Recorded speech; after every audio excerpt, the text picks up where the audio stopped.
I just love to hear music from all over the world, whether it's from Puerto Rico, Indonesia, South Africa, or from Armenia.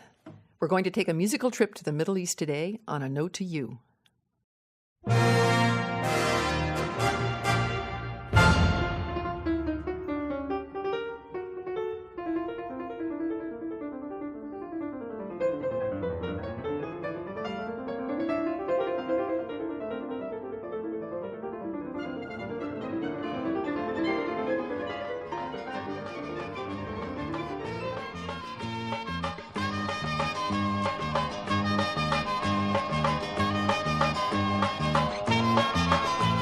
Երբ որ գործանվեց շտնավ մերանին, ենթարկվեցինք մենք օտարի լծին, ենթարկվեցինք մենք օտարի լծին, քորել էր հովիվը, ծրվել էր հոդը, թուրքին էր մնացել հայոց արոդը, թուրքին էր մնացել հայոց արոդը.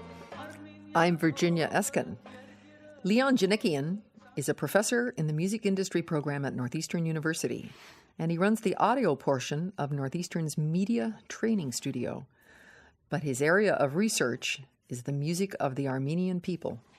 Welcome, Leon. Thank you, Virginia. Nice to be here. Now, that was some rhythmic music we just heard now, and that is from the folk tradition, but we're going to talk about that a little later on. Let's go back to the religious music.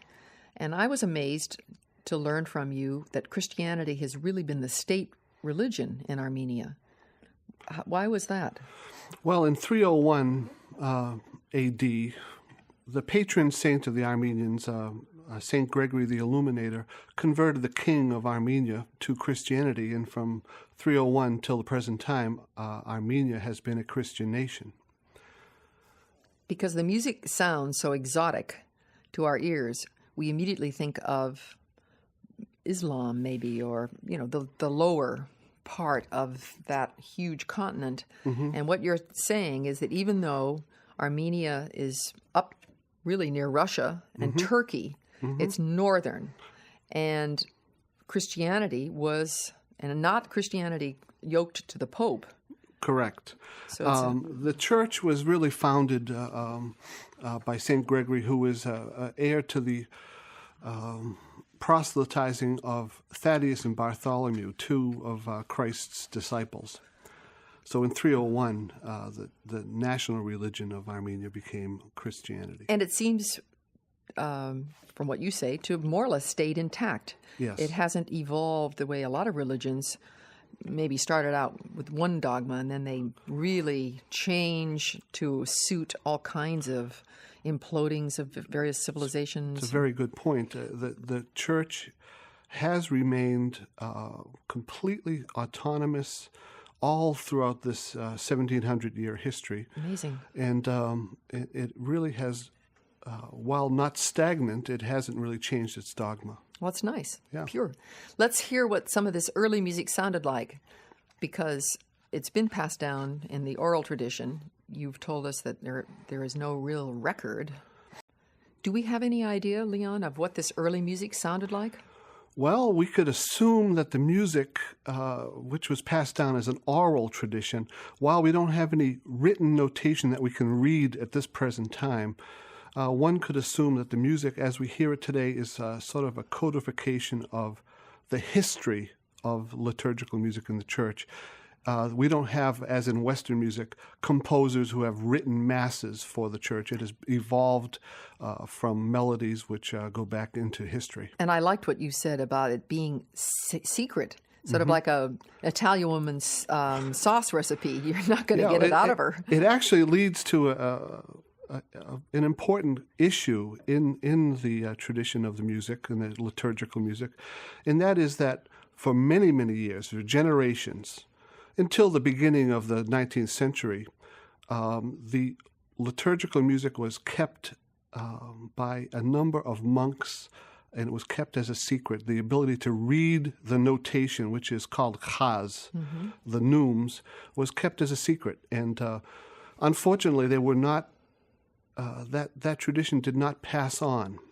And with their demise in the beginning of the 1800s, the ability to read and to realize that notation was lost.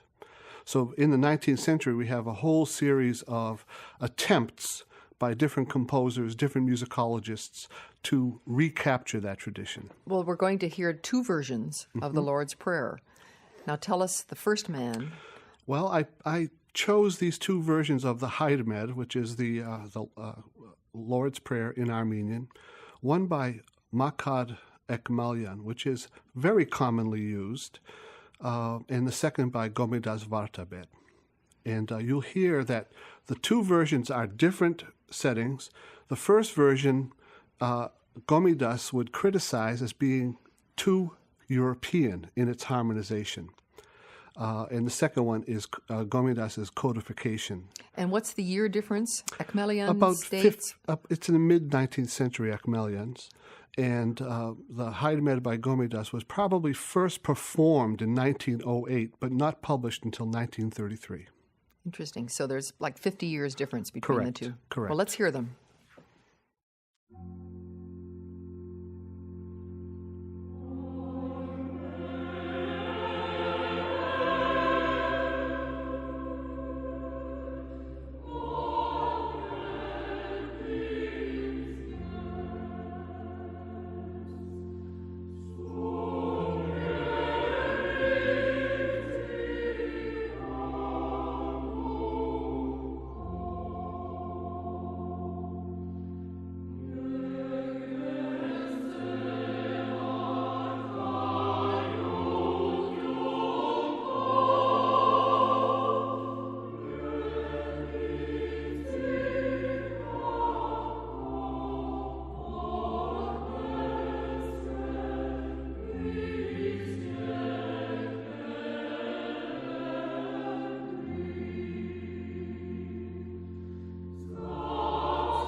Just beautiful.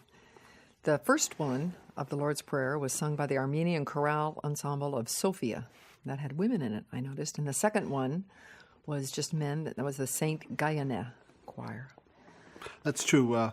The Achmelian version does have two manifestations. There's a mixed chorus and a male chorus, and the Gomidas is a male chorus version. Well, tell us more about Gomidas. Gomidas is a celibate priest of the Armenian Church.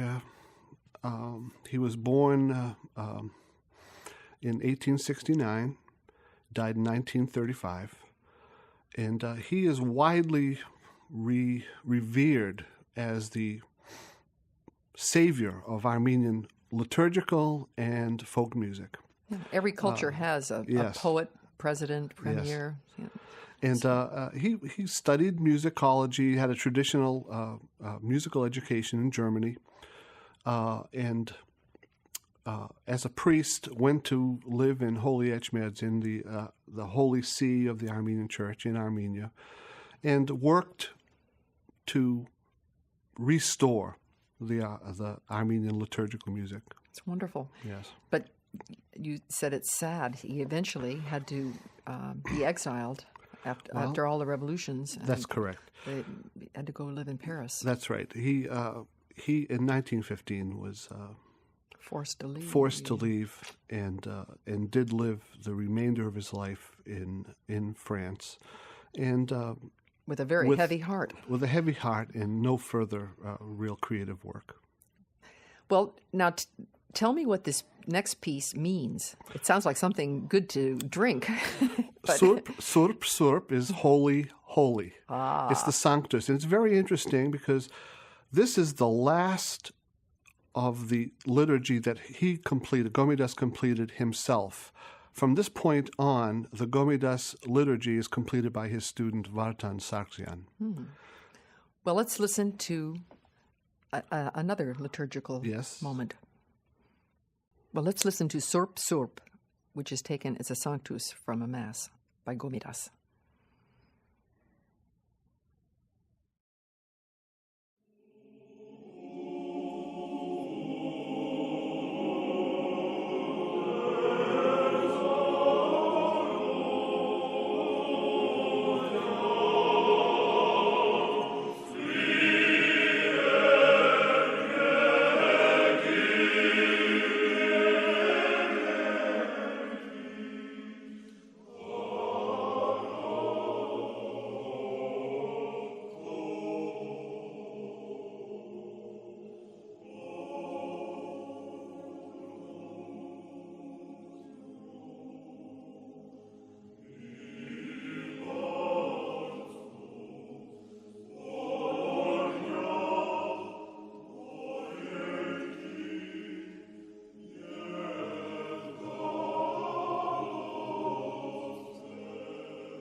That was the St. Guyane choir again singing. And that music, to my ears, Leon, sounds almost Western and not modal. It's incredible breath control. Mm-hmm. Well, whenever we talk about Armenian music, we are not talking about music in the Western sense. Even though the mode may sound like a major scale, it would be a modal. At its root, it is still a modal concept. And the Armenian Church does have 8 separate, distinctive modes. Interesting. Mm-hmm.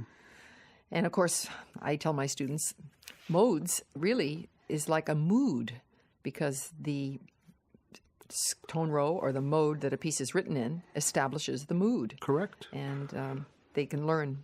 Now, traditionally, these modes would actually have an initial pitch that they must start on, but over time that has really sort of become less and less a rule, and we could start on different pitches with the same relationship from one pitch to the other. Right, and without beating this to death, the first two, the Akmelian Gomidas pieces, were in F sharp, and this one was in a very brighter key, A major, but they're still very somber. So it was both are in the F sharp and then A major. So that's the music of Armenians at prayer. But what happens when they want to play? Their folk music, I think, sounds like a completely different thing. And we're going to hear a little bit more of it just to show how different it can sound from the liturgical music, the folk music. And you've brought a very interesting living man. Now we're going to move towards recreational music. And tell me a little bit about this man, Onik Dinkjian. Well, Onik is he's been a mainstay of the Armenian community, musical community, for many, many years. Originally born in Paris, has lived in New Jersey, New York area. He's alive. For many years. He's retired in excellent health and still performing. He's a deacon of the church, an archdeacon of the church, and is widely known in the United States and Canada for his vocal performances. Let's hear his piece.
That was a beautiful, tender piece called Alakjaz.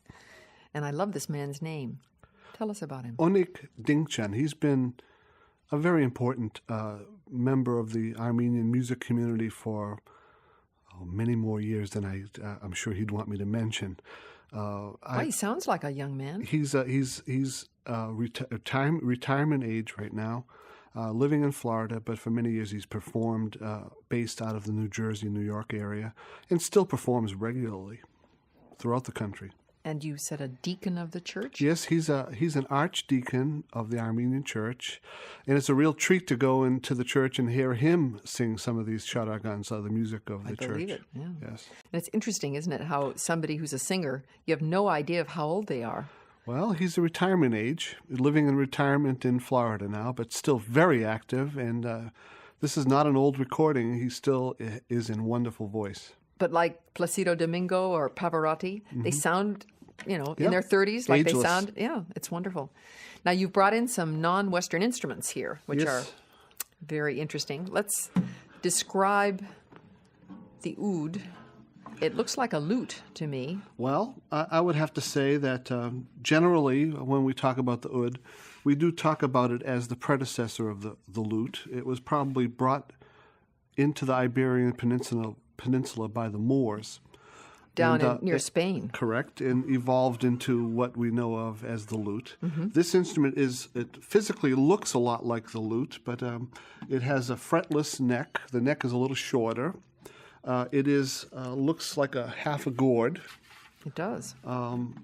It's a handmade, beautifully made instrument. It usually has 10 to 12 strings, tuned in fourths in general. But unlike the mandolin, is fretted, or even the guitar. Right. So that means that you have to have a very good sense of pitch because Very your good sense of pitch. And fingers are wandering around. right, and the players in this tradition, it's not uncommon for there to be quarter tones, and so the finest players are capable of those small gradations of but pitch. instead of just regular half tones, Yes. there are 4 E flats, That's right. 4 E naturals. That's right, and it may actually vary according to whether you're in ascending motion or descending motion. It's requires a significant acuity in listening. I think they should make kids learn this because if you can concentrate and play an instrument like this, you are using higher brain activity. Yeah, it looks to me. I always try to describe it as half a watermelon. Yes. The body of the instrument, and the neck is tapered. It's relatively short. It's about a foot long in the neck. Yes. Tapered, and it continues down to the tuning pegs, which are almost at a 90-degree angle to the instrument. Every culture has an instrument that looks like a guitar. The Japanese have a koto, Right. and Armenians obviously have this. Well, this beautiful instrument, the Armenians can't claim this exclusively. This is used throughout that region, the Middle East. It's used in Turkey. And you mentioned Iberia, which is southern Spain. And certainly the Moors would have played this instrument and have brought it into the Iberian Peninsula. Up from Morocco. Correct.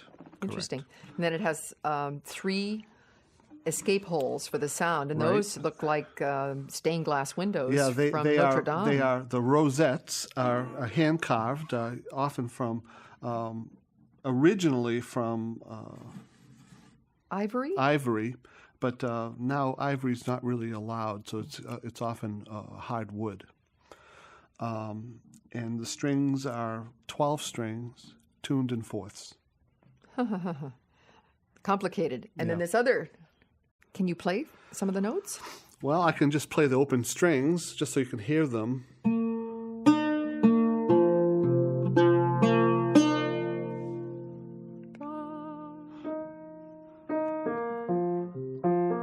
On a fourths. And it sounds tricky to me. Played not by the fingers. There's a little pick. Yes. The player holds in his right hand to pluck the strings traditionally an eagle feather, but now it's used just a piece of a length of plastic.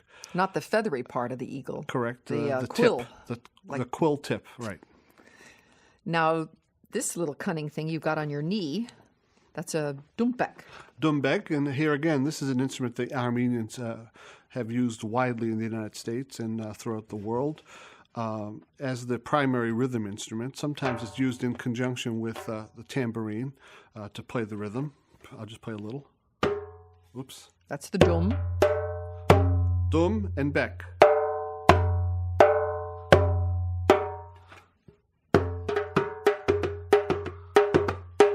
I'm not a player. We'll leave that off. We'll use the demo. Yes.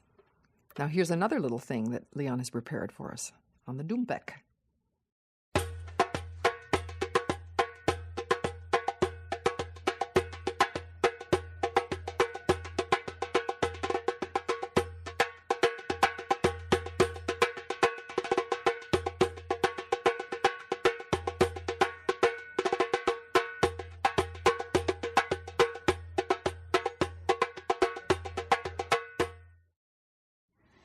Who was playing that? Oh, that's Roger Krikorian. Sounds wonderful. Makes me want to get up and dance. So you add the oud and the dumbek, and what would be some of the other instruments in a folk ensemble? Well, traditionally, you may see a violin or a version of the violin. Traditionally, it's the violin, and certainly the clarinet, my own instrument. And so then that we're getting awful close to klezmer territory. Yes, we are getting close to klezmer territory. The spirit of the music is very similar in a lot of respects. Well, this music is full of all kinds of rhythmic patterns. Tell me about how you distinguish them. Well, certainly they're at the root of these rhythmic patterns is dances, and there is a whole series of traditional folk dances that are in non-traditional to the Western ear rhythms. Is that we have ones in 5/8, 7/8, and one in 9/8. And here's an example of the 9/8 rhythm on the dumbek.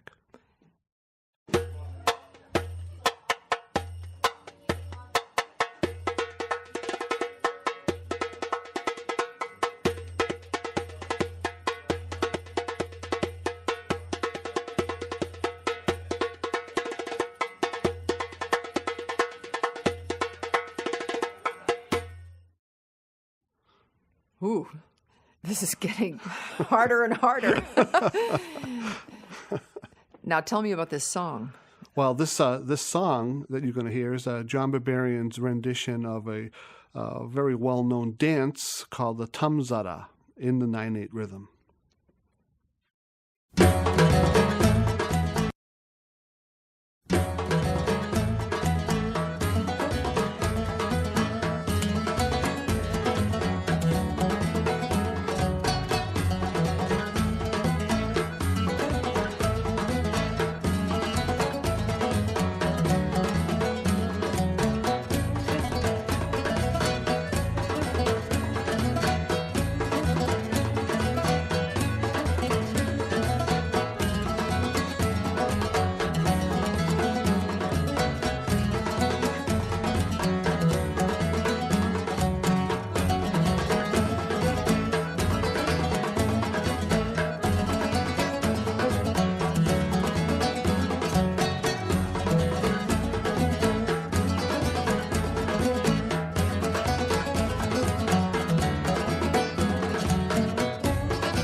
Ariye tam tam zara, hayle hayle hamzara, metu besa besa, tam zara tam zara, tam zara, hayle hayle hamzara, jayel benem tam zara, yesin yari sen yega.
Beautiful. What does Tam Zara mean? Oh, it's just the name of the dance. It doesn't really mean anything. But one false move, you're in 2, you're in 3. You step on somebody's That's Armenian true. toes. That's true. I'm Virginia Eskin, and you're listening to A Note to You.